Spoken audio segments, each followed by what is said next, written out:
Hi everybody, thanks for tuning in. Today's topic is how much should I be feeding daily? Well, the answer to that depends on the tortoise you may have. It also depends on the size of your tortoise. But as a general rule of thumb is take your tortoise. We got a couple here. We'll take our tortoises.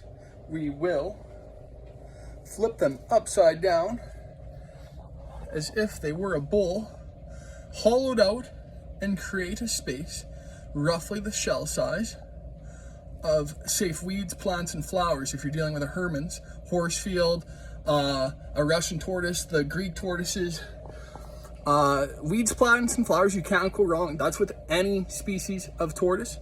If you have a sulcata, leopard, Indian star, then this information is still valid, yet with the idea of 80% of their diet should be mostly a variety of grasses, sometimes always having available, I should say not sometimes, always having available dried hay like Timothy hay, ready grass, cat grass, anything dried out but not mowed. Don't mow these feeds as they can ferment as soon as you cut them.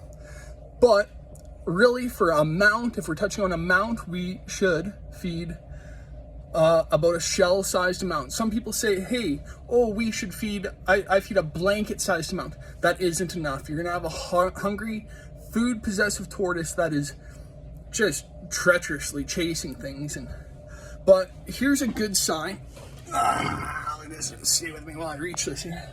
This here is a great sign of feeding the proper amount. So after 15-20 minutes of them pecking at this, there's really just the stems left. They really went after most of this food is dried mallow. There is also some ribgrass plantain hacked up and in there.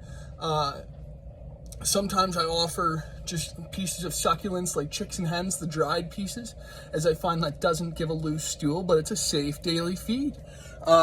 And I hack that all up usually. Some people say, I like my tortoises to pull at their feeds, and that's fine. That they don't cut that up. That's totally fine. It's good for them to work those neck muscles as they pull on the foods. I chop things up rather fine because I find they don't like the dried feeds that I offer, and this is my best way to trick them into keeping on eating that stuff until the summer months. In the summer months, they do the neck pulling, but in the wild, they would stretch out and pull down, really, as most things would grow taller than them, or they would stretch out and pull towards themselves to get a bite. But really, for the amount of food, as always, just go with a bowl out of their top shell,